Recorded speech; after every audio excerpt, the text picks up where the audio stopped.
ಇನ್ನು ನಟ ದರ್ಶನ್ ನಿನ್ನೆ ಅಷ್ಟೇ ಮಂಡ್ಯದ ಪಾಂಡವಪುರದಲ್ಲಿ ದೇವಸ್ಥಾನಕ್ಕೆ ಹೋಗಿ ದರ್ಶನವನ್ನ ಪಡ್ಕೊಂಡಿದ್ರು. ಇವತ್ತು ಮೈಸೂರಿನ ಚಾಮುಂಡಿ ಬೆಟ್ಟಕ್ಕೆ ಹೋಗಿ ದರ್ಶನವನ್ನ ಪಡ್ಕೊಂಡಿದ್ದಾರೆ. ನಿನ್ನೆ ಆರತಿ ಉಕ್ಕಡ, ಇಂದು ಚಾಮುಂಡಿ ದೇವಿಯ ದರ್ಶನವನ್ನ ಪಡ್ಕೊಂಡಿದ್ದಾರೆ. ಸಂಕ್ರಾಂತಿ ಬಳಿಕ ನಟ ದರ್ಶನ್ ಈಗ ಟೆಂಪಲ್ ರನ್ ಅನ್ನ ಮಾಡ್ತಾ ಇರೋದು. ಮೈಸೂರಿನ ಚಾಮುಂಡಿ ಬೆಟ್ಟಕ್ಕೆ ಹೋಗಿದ್ದಾರೆ.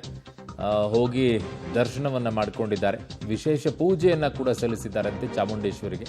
ಪತ್ನಿ ವಿಜಯಲಕ್ಷ್ಮಿ ಸ್ನೇಹಿತರೊಂದಿಗೆ ದೇವಸ್ಥಾನಕ್ಕೆ ಭೇಟಿಯನ್ನ ಕೊಟ್ಟಿರೋದು.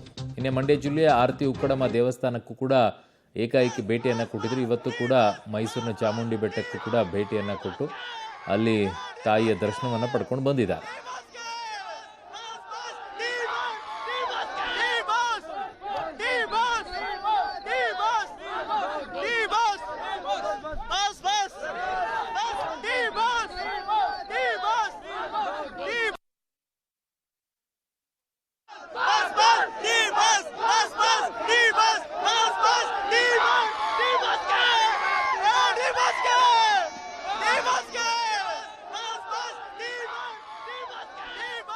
ಸೊ ನಿನ್ನೆ ಆರತಿ ಉಕ್ಕಡ, ಇವತ್ತು ಚಾಮುಂಡಿ ದೇವಿಯ ದರ್ಶನವನ್ನ ಪಡ್ಕೊಂಡಿದ್ದಾರೆ. ದರ್ಶನ್ ಕುಟುಂಬ ಸಮೇತವಾಗಿ ದರ್ಶನವನ್ನ ಮಾಡ್ಕೊಂಡು ಬಂದಿದ್ದಾರೆ. ಸಂಕ್ರಾಂತಿ ಬಳಿಕ ಟೆಂಪಲ್ ರನ್ ಅನ್ನು ಶುರು ಮಾಡ್ಕೊಂಡಿದ್ದಾರೆ.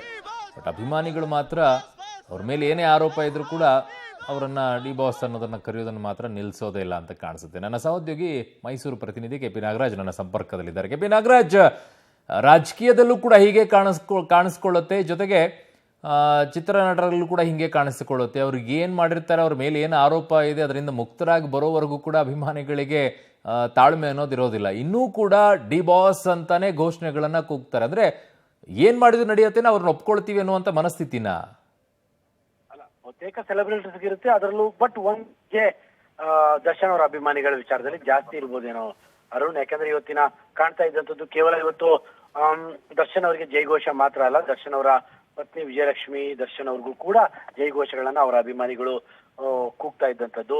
ನಿನ್ನೆ ಒಂದು ರೀತಿಯಾಗಿ ಟೆಂಪಲ್ ರನ್ ಅನ್ನ ಅಧಿಕೃತವಾಗಿ ದರ್ಶನ್ ಶುರು ಮಾಡಿದ್ದಾರೆ. ಇವತ್ತು ಮೈಸೂರಿನ ಚಾಮುಂಡಿ ಬೆಟ್ಟಕ್ಕೆ ಭೇಟಿ ನೀಡಿ ತಾಯಿ ಚಾಮುಂಡಿಗೆ ಪೂಜೆಯನ್ನ ಸಲ್ಲಿಸಿರುವಂತದ್ದು. ಯಾಕಂದ್ರೆ ತಾಯಿ ಚಾಮುಂಡಿಯನ್ನ ಅಂದ್ರೆ ಅವರು ನಡೆದುಕೊಳ್ಳುವಂತಹದ್ದು ವರ್ಷಕ್ಕೆ ಒಂದು 8-10 ಬಾರಿ ಆದ್ರೂ ಕೂಡ ತಾಯಿಯ ದರ್ಶನಕ್ಕೆ ಬರ್ತಾ ಇದ್ರು. ಈಗ ಹೇಳಿ ಕೇಳಿ ಸಂಕಷ್ಟ ಕಾಲ, ಹಾಗಾಗಿ 20 ದಿನಗಳ ಹಿಂದೆ ಅಷ್ಟೇ ಅವರ ಪತ್ನಿ ಮತ್ತು ತಾಯಿ ಎಲ್ಲರೂ ಕೂಡ ಬಂದಿದ್ರು.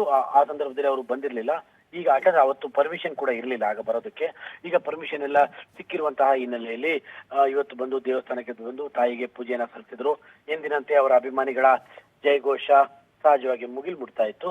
ಇವತ್ತಿನ ಹೊಸ ಬೆಳವಣಿಗೆ ಏನು ಅಂತಂದ್ರೆ ವಿಜಯಲಕ್ಷ್ಮಿ ಅತ್ತಿಗೆ ಅವರಿಗೂ ಕೂಡ ಜೈ ಅನ್ನುವಂತ ಜೈ ಅರುಣ್. ಓಕೆ ಕೆಪಿ ನಾಗರಾಜ್, ನಿಮ್ಮೆಲ್ಲ ಮಾಹಿತಿಗೆ ಧನ್ಯವಾದಗಳು.